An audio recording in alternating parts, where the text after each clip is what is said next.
Hello everyone, welcome back to my channel. How are you all? I hope you all are fit and fine. So let's start today's video. Today I'm going to cover chapter number 11, that is exponents and powers of class 7 from NCERT book. And in this video I'm going to tell you the basics of this chapter, in which we will discuss exponential form, laws of exponents, standard form. Means इस पूरे जो video है उसमें हम किसके बारे में पढ़ेंगे कि एक्सपोनेंट्स और पावर होती क्या है, उनका यूज़ क्या है, और इसमें और क्या क्या होता है, लॉज क्या क्या होते हैं, स्टैंडर्ड फॉर्म कैसे लिखी जाती है, कैसे बनाई जाती है, ये सब हम आज के वीडियो में जानेंगे. Let's begin. सबसे पहले एक्सपोनेंट्स का यूज़ क्या है. एक्सपोनेंट्स हम क्यों यूज़ करते हैं. हम किसी भी नंबर को जब लिखते हैं, अगर कोई बहुत बड़ा नंबर है, लार्ज डिजिट नंबर है, तो उसको लिखने में या पढ़ने में हमें प्रॉब्लम होती है. तो उसी को हम जब शॉर्ट फॉर्म में लिखते हैं तो हम आसानी से पढ़ लेते हैं. और शॉर्ट फॉर्म में हम लिखते कैसे हैं, एक्सपोनेंट्स की हेल्प से. तो हम एक्सपोनेंट्स की हेल्प से क्या करते हैं, किसी भी लार्ज नंबर को शॉर्ट फॉर्म में लिखते हैं. अब हमें ये समझ में आ गया कि एक्सपोनेंट्स का यूज़ क्या होता है. Let's see how it forms. Means ये किस तरीके से बनते हैं, क्या क्या इसमें और टर्म्स होती हैं, उसको देखते हैं. एक एग्जाम्पल की हेल्प से देखते हैं. यहाँ एक एग्जाम्पल दिया गया है 5 रेज टू द पावर 2. इसको क्या कहते हैं, हम इस पूरी टर्म को किस तरीके से पढ़ते हैं, 5 रेज टू द पावर 2, जिसमें 5 क्या होता है, बेस होता है, और जो ऊपर पावर में लिखा होता है उसको हम क्या कहते हैं, एक्सपोनेंट कहते हैं. और इस पूरी टर्म को हम क्या कहते हैं, एक्सपोनेंशियल फॉर्म.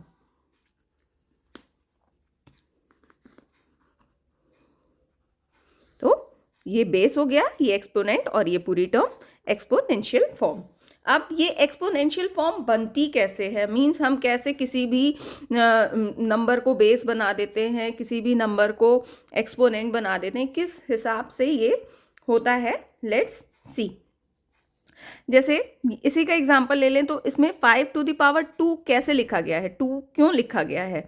अगर हम ओपन करके लिखेंगे, 5 रेज टू द पावर 2 को ओपन करके लिखेंगे, तो इसका क्या मतलब है कि 5 का हमारा 2 टाइम्स मल्टीप्लिकेशन हुआ है. 5 को जब 2 टाइम्स मल्टीप्लाई किया गया है तो हमें 5 raise to the power 2 exponential form मिली है. तो ये क्या है, हमारी ओपन फॉर्म है, और ये क्या है, हमारी एक्सपोनेंशियल फॉर्म है. इसको हम क्या कहते हैं, एक्सपेंडेड फॉर्म. और ये हमारी क्या है, एक्सपोनेंशियल फॉर्म.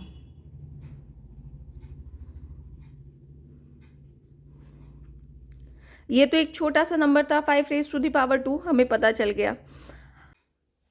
अब अगर हमें ये कहा जाए, कोई बड़ा सा नंबर दे दिया जाए और उसको कहा जाए कि हमें एक्सपोनेंशियल फॉर्म में चेंज करना है, लिखना है एक्सपोनेंशियल फॉर्म में, तो हम कैसे लिखेंगे. Let's see with an example. एक एग्जाम्पल की हेल्प से समझते हैं कि हम किसी नंबर का एक्सपोनेंशियल फॉर्म कैसे लिख सकते हैं. जैसे यहाँ एग्जाम्पल दिया गया है 256. 256 का कहा जाए कि एक्सपोनेंशियल फॉर्म लिखना है, तो हम ऐसे तो नहीं बता सकते डायरेक्टली कि हम क्या कैसे आएगा नंबर, किस किस नंबर को मल्टीप्लाई करके ये प्रोडक्ट आया है 256. तो एक्सपोनेंशियल फॉर्म निकालने का सबसे इजी मेथड है कि जो भी नंबर हमें दिया है जिसकी हमें एक्सपोनेंशियल फॉर्म निकालनी है, उसका हम प्राइम फैक्टराइजेशन कर लें. तो यहाँ 256 का प्राइम फैक्टराइजेशन क्या आएगा, 2 1 2, 2 2 4, 2 8 16, 2 2 6 12, 2 4 8, 2 2 3 6, 2 2 4, 2 2 1 2, 2 6 12, 2 2 8 16, 2 4 8, 2 एंड लास्ट 2. तो यहाँ पे हमने प्राइम फैक्टराइजेशन से क्या जान लिया कि इसमें कौन कौन से नंबर है जिनका प्रोडक्ट करके हमारा क्या आया है 256। तो क्या आया है हमारा 1 2 3 4 5 6 7 8। 8 टाइम्स को जब 8 टाइम्स जब 2 का मल्टीप्लिकेशन किया गया है तो हमारा क्या बना है 256। तो इसकी एक्सपोनेंशियल फॉर्म या एक्सपेंडेड फॉर्म क्या होगी हमारी 2 इंटू 2 इंटू 2 इंटू 2 5 टाइम्स हो गया 6 7 एंड 8। 8 टाइम्स जब 2 का मल्टीप्लिकेशन किया गया है तो क्या बना है हमारा 256 आया है। अब इसको जब हम पावर के फॉर्म में लिख देंगे तो वो इसकी क्या हो जाएगी एक्सपोनेंशियल फॉर्म। ये क्या है हमारी एक्सपेंडेड फॉर्म, मीन्स ओपन है, पता चल रहा है कितने नंबर हैं सामने दिखाई दे रहे हैं, तो ये हमारी क्या है एक्सपेंडेड फॉर्म है। और एक्सपोनेंशियल फॉर्म क्या होगी जितने टाइम्स किसी भी नंबर का मल्टीप्लिकेशन किया गया है। जैसे यहाँ बेस क्या होगा हमारा 2, क्योंकि किसका मल्टीप्लिकेशन हो रहा है 2 का, और कितने टाइम्स किया गया है 1 2 3 4 5 6 7 8, तो इसकी पावर क्या आ जाएगी 8। तो ये क्या हो गई हमारी एक्सपोनेंशियल फॉर्म। तो किसी भी नंबर का 256 का अगर एक्सपोनेंशियल फॉर्म पूछा जाएगा तो क्या आ गया है हमारा 2 टू द पावर 8। तो किसी भी नंबर का जब भी एक्सपोनेंशियल फॉर्म निकालना हो तो उस नंबर का हम प्राइम फैक्टराइजेशन कर लेंगे, और प्राइम फैक्टराइजेशन में हमारे जो जो नंबर आएंगे उन सबको हम मल्टीप्लाई करके लिख देंगे, और फिर जब उनको हम पावर के फॉर्म में लिख देंगे तो वो उसकी क्या हो जाएगी एक्सपोनेंशियल फॉर्म हो जाएगी। जैसे एक और एग्जाम्पल देखते हैं हम।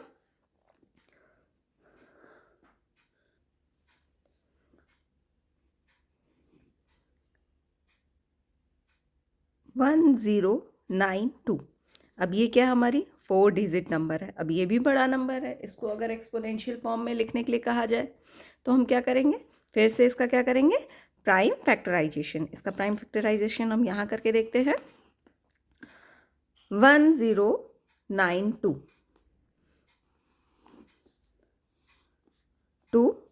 2 5 ज़ा 10, 2 4 ज़ा 8, 2 6 ज़ा 12, 2 2 ज़ा 4, 2 7 ज़ा 14, 2 3 ज़ा 6।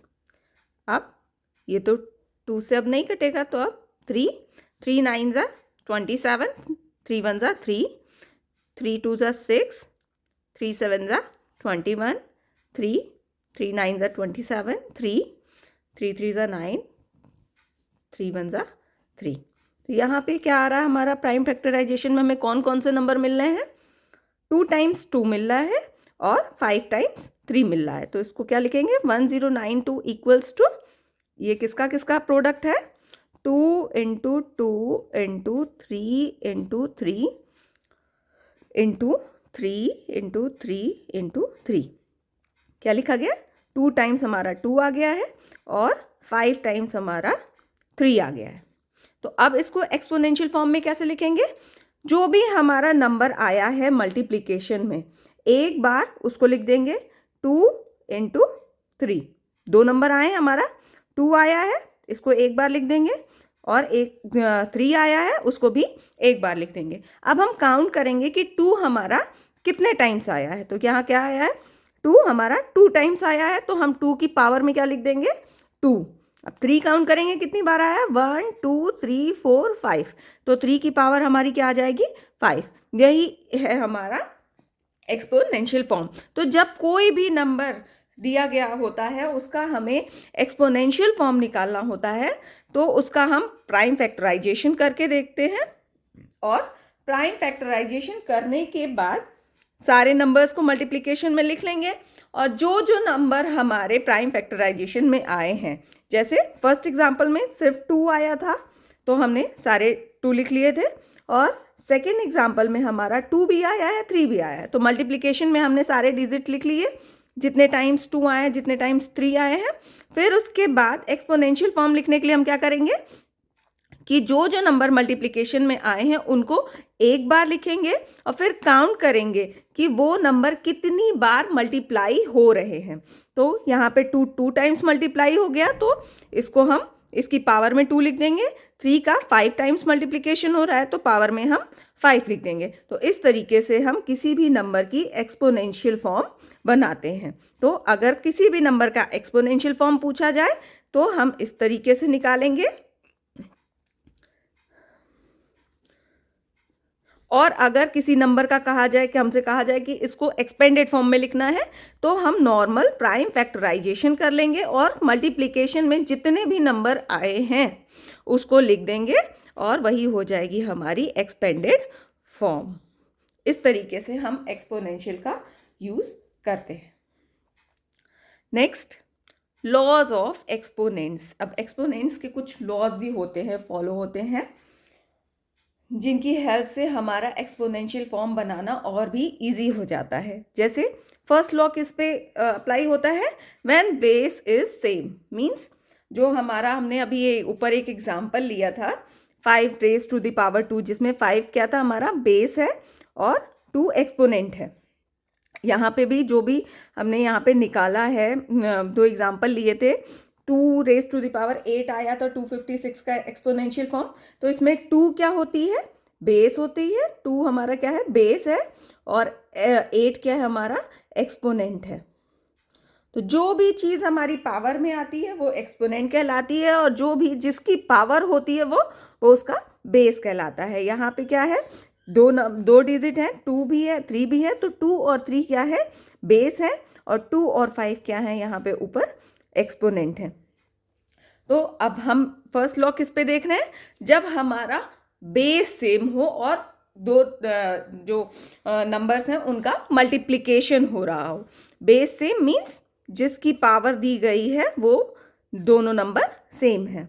तो उसमें क्या होता है? जब हमारा बेस सेम होता है तो पावर कुछ भी दी हुई हो, हम बेस को सिंगल टाइम लिखते हैं, एक बार लिखते हैं, और पावर क्या होती हैं? दोनों ऐड हो जाती हैं, m plus n।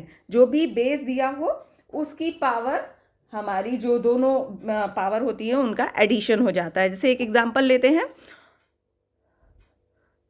3 to the power 2 into 3 to the power 7। तो इसका मल्टीप्लिकेशन कैसे होगा? हमारी पावर बेस क्या है? हमारा दोनों का सेम है, 3 है। तो ये कैसे आएगा? सिंगल टाइम्स हम बेस लिख देंगे और पावर क्या करेंगे? दोनों पावर को ऐड करके लिख देंगे, 2 + 7। तो इसका आंसर क्या आ जाएगा? 3 रेज टू द पावर 9। तो जब भी किसी दो ऐसे नंबर का मल्टीप्लिकेशन हो रहा हो जिनकी बेस सेम हो, तो वो क्या होती है? उनकी पावर्स क्या होती है? हमेशा ऐड हो जाती हैं। नेक्स्ट, अब हम देखेंगे कि जब बेस सेम हो लेकिन दोनों डिजिट का हमारा क्या हो रहा हो? डिवीजन हो रहा हो। यहाँ पे a raise to the power m divided by a raise to the power n। इसमें भी क्या है? बेस हमारा सेम है, तो इसमें क्या होता है? हमेशा पावर हमारी माइनस हो जाती है, m माइनस n, जिसमें m क्या होगा? m is greater than n। Example की हेल्प से समझते हैं। जैसे हमने एग्जाम्पल लिया था 3 raise to the power 7 divided by 3 raise to the power 2। अब इसका क्या होगा? बेस हमारा सेम है तो क्या हो जाएगा? पावर का subtraction to the power minus हो जाएगी, 7 - 2 आ जाएगा। 3 रेज टू द पावर 7 - 2, तो आंसर क्या आ जाएगा? 3 रेज टू द पावर 5। तो जब भी बेस सेम हो, मल्टीप्लिकेशन हो रहा हो, तो पावर ऐड हो जाएंगी। बेस सेम हो, डिवीजन हो रहा हो, तो पावर का सब्सट्रैक्शन हो जाएगा, माइनस हो जाएंगी। Next, power of a power. अब क्या होता है कि जब कोई नंबर ऐसा दिया गया हो कि एक पावर हो और उसके ऊपर दूसरी पावर भी लगी हो, जैसे यहाँ दिया हुआ है a raise to the power m whole to the power n, means दो पावर एक साथ दी हो, तो क्या होता है? नॉर्मली a रेज टू, दोनों पावर का मल्टीप्लिकेशन हो जाता है और क्या हो जाता है? a raise to power m into n। Example की हेल्प से समझते हैं। 3 raise to the power 7 whole raise to the power 2। अब इसमें क्या है? दो पावर दी गई है, 3 की एक बार 2 है और पूरे की पावर सॉरी 3⁻7 दिया गया है और पूरे की पावर 2 दिया गया है। तो इसमें नॉर्मली कैसे सॉल्व करते हैं हम, 3 दोनों पावर का मल्टीप्लिकेशन कर देते हैं और आंसर हमारा आ जाएगा 7 × 2, 7 2 14। तो जब भी पावर ऑफ पावर दिया हो, किसी नंबर की पावर हो और उसका भी पावर हो, तो हम दोनों पावर का मल्टीप्लिकेशन कर देते हैं। Next, when power same and base different, क्या होता है, अब हमारा क्या था, अब तक हमारी बेस सेम थी, अब हमारा क्या है, पावर सेम है और बेस डिफरेंट है। मीन्स यहाँ पे देखो, एक ये बेस है ए है और यहाँ पे एक बेस बी है और यहाँ पे भी डिफरेंट पावर है। तो एक बार जब मल्टीप्लिकेशन हो रहा है, मीन्स दो नंबर दिए गए हैं जिनकी पावर तो सेम है लेकिन बेस डिफरेंट है और उनका मल्टीप्लिकेशन हो रहा है, तो वो कैसे सॉल्व होती हैं। नॉर्मली हमारी जो बेस दी गई होती है उनका हम मल्टीप्लिकेशन कर देते हैं और दोनों की पावर हम क्या लिख देते हैं, same power m, A B, a raise to the power m into b raise to the power n, m को हम सॉल्व करेंगे तो क्या होगा, A B whole power m, दोनों बेस का मल्टीप्लिकेशन हो जाएगा और पावर सेम लग जाएगी। जैसे एग्जांपल लेते हैं, 2 raise to the power 2 into 3 raise to the power 3। अब इसको कैसे सॉल्व करेंगे, हमारे बेस तो अलग अलग है और पावर भी हमारी सेम होनी चाहिए। तो 2 raise to the power 3 into 3 raise to the power 3, power same है और बेस अलग अलग है, तो क्या करते हैं हम, दोनों बेस जो होते हैं या जितने भी नंबर दिए गए हैं सबकी बेस का मल्टीप्लिकेशन कर देते हैं। 3 इंटू 2 क्या होता है, 6 और 6 की पावर हम क्या लिख देंगे, होल पावर 3। तो जब भी बेस अलग हो और पावर सेम हो और मल्टीप्लिकेशन हो रहा हो तो बेस का मल्टीप्लिकेशन करके हम पावर वही लिख देते हैं। नेक्स्ट, जब हमारा बेस डिफरेंट हो, पावर सेम हो लेकिन डिवीजन हो रहा हो, अभी हमने मल्टीप्लिकेशन का पढ़ा था, अब हम डिवीजन का देखेंगे। यहाँ पे क्या है, दो अलग अलग बेस हैं और पावर सेम है, तो इसमें क्या होता है, जिन भी दो नंबर बेस को हम क्या करते हैं, डिवाइड कर देते हैं। यहाँ पे क्या आ जाएगा, a/b whole to the power m, जो भी पावर दी रहती है वो एज इट इज कॉपी कर दी जाती है और जो बेस होता है उनका डिवीजन कर दिया जाता है। जैसे एग्जांपल लेते हैं, 4 to the power 2 divided by 2 to the power 2। अब ये क्या है, हमारा बेस डिफरेंट है, पावर सेम है और डिवीजन हो रहा है, तो इसको कैसे सॉल्व करेंगे, 4 divided by 2 whole to the power 2। तो इन दोनों का क्या करेंगे, बेस का हम डिवीजन कर देंगे और पूरे की पावर क्या लगा देंगे, 2, जो भी पावर दी रहती है। तो अब ये डिवाइड करके हमारा क्या आ जाएगा, 2 2 4, तो यहाँ पे आंसर क्या आ जाएगा, 2 होल टू द पावर 2। तो यहाँ पे जब भी मल्टीप्लिकेशन दिया हो, बेस डिफरेंट हो, पावर सेम हो, तो जो बेस होता है उनका मल्टीप्लिकेशन करके होल टू द पावर, जो भी हमारी पावर दी रहती है वो लगा देते हैं, उसको सॉल्व कर देते हैं। और अगर हमारा बेस डिफरेंट हो, पावर सेम हो, डिवीजन दिया हो, तो हम बेस का डिवीजन करके होल टू द पावर, जो भी हमारी पावर दी होती है उसको लगा के उसको क्वेश्चन को सॉल्व करते हैं। Next, when power of any number is 0, जब किसी भी नंबर की पावर 0 दी रहती है तो उसका आंसर हमेशा क्या रहता है, 1, हमेशा ये 1 के इक्वल रहता है। कोई भी नंबर दिया हो, example 2 to the power 0, 7 to the power 0, 8 to the power 0, 100 to the power 0, कितना भी बड़ा नंबर हो, कोई भी नंबर हो, अगर उसकी पावर 0 दिया है तो उसकी वैल्यू हमेशा किसके इक्वल होती है, 1 के इक्वल होती है। नेक्स्ट, अब ये देखते हैं कि अगर कोई नंबर ऐसा दिया हो कि जो माइनस हो, मीन्स निगेटिव नंबर हो और उसकी पावर इवन नंबर हो, इवन नंबर मीन्स 2 4 6 8 इस तरीके से, और ऑड नंबर 3 5 7 ये सब हो। अगर किसी निगेटिव नंबर की पावर इवन हो तो उसका आंसर हमेशा पॉजिटिव आएगा। जो भी मल्टीप्लिकेशन, जो भी नंबर है उसका जो भी नंबर हमें निगेटिव साइन के साथ दिया है उसका आंसर हमेशा पॉजिटिव आएगा। लेकिन अगर हमारा निगेटिव नंबर दिया हो और उसकी पावर ऑड हो तो आंसर हमेशा हमारा माइनस में आएगा। कैसे, एग्जाम्पल देखते हैं। जैसे -2 × 2, तो इसमें क्या हो रहा है हमारा -2 × -2।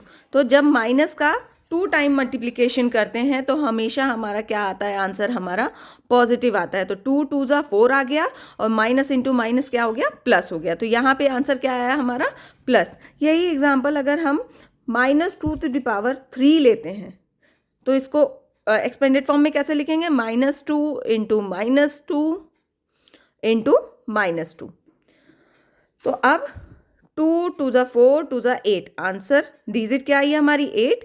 अब माइनस माइनस का मल्टीप्लिकेशन होगा तो क्या आ जाएगा, प्लस। लेकिन अब ये इस प्लस का मल्टीप्लिकेशन इस माइनस में होगा तो प्लस माइनस क्या होता है, माइनस। तो यहाँ पे साइन क्या आ जाएगा, माइनस। तो जब भी किसी नंबर की पावर में किसी निगेटिव नंबर की पावर में इवन नंबर दिया हो तो आंसर हमेशा हमारा पॉजिटिव आएगा। और अगर निगेटिव नंबर की पावर में हमारा ऑड नंबर दिया हो तो हमारा आंसर हमेशा माइनस में या निगेटिव आएगा।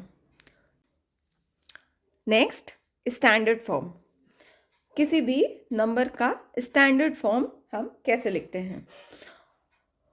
तो जब हम कोई ऐसा नंबर, कोई भी बड़ा सा नंबर दिया हो, उसको अगर सिंगल डिजिट फॉर्म में लिखेंगे तो उसको हम क्या कहेंगे, उस नंबर का स्टैंडर्ड फॉर्म कहेंगे। जैसे एग्जांपल लेते हैं 5 0 0 0 0 0 0।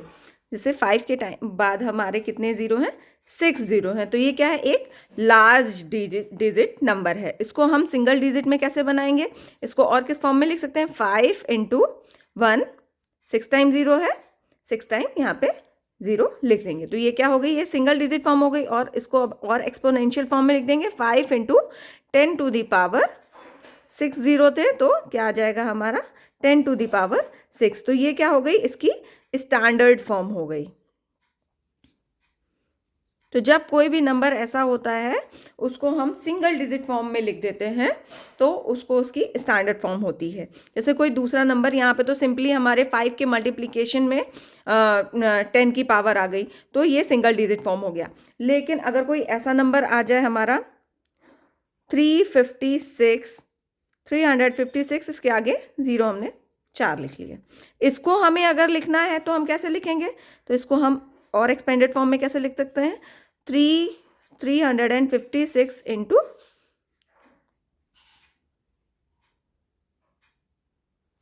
10,000, 356 × 10,000। अब अगर इसको हम 356 × 10⁻4, 4 टाइम 0 है तो हम 4 लिख दें तो क्या ये इसकी स्टैंडर्ड फॉर्म में, नहीं। क्यों, क्योंकि ये सिंगल डिजिट नंबर नहीं है, ये क्या है हमारा 3 डिजिट नंबर है। तो इसको अब हम कैसे बनाएंगे स्टैंडर्ड फॉर्म में, तो स्टैंडर्ड फॉर्म का मतलब क्या होता है, कोई भी ऐसा नंबर या तो वो सिंगल डिजिट हो या तो ऐसा नंबर जिसमें हमारा डेसिमल कहाँ लगा हो, एक नॉन ज़ीरो डिजिट के बाद नंबर लिखा डेसिमल लगा हो तो वो हमारा क्या हो जाता है, स्टैंडर्ड फॉर्म होता है उस नंबर का। तो उसको कैसे लिखेंगे हम, यहाँ पे सिंगल डिजिट, यहाँ पे क्या आ रही है हमारी 3, इसके बाद अगर हमारा पॉइंट लग जाए 3.56 तो ये क्या हो जाएगा हमारा इसका स्टैंडर्ड फॉर्म। लेकिन अब हमें पॉइंट लगाने के लिए जब हम, जैसे यहाँ पे ये नंबर दिया गया है, इसके बाद यहाँ पे कहीं पे हमें डेसिमल नहीं दिखाई दे रहा है, हमने डेसिमल को खुद से इंट्रोड्यूस किया है तो इसके लिए हम क्या करेंगे, इंटू 10⁻। जब 2 नंबर के बाद डिजिट हम लगा रहे हैं, 2 नंबर के पहले डिजिट लगा रहे हैं तो यहाँ पे हम 100 से मल्टीप्लिकेशन करेंगे और ये 10⁻4 एज इट इज़ लिख देंगे। तो ये क्या हो गई हमारी, ऐसा नंबर हो गया जिसमें सिंगल नॉन ज़ीरो डिजिट के बाद डेसिमल आया है। तो अब इसको और ज़्यादा सॉल्व करते हैं, 3.56 × 10⁻, 2 ज़ीरो है तो 2 × 10⁻4। अब हम यहाँ पे एक्सपोनेंट की का जो रूल है जिसमें बेस सेम होता है, पावर डिफरेंट होती है, उसका मल्टीप्लिकेशन होता है, उसका यूज़ करेंगे। तो क्या आ जाएगा हमारा 3.56।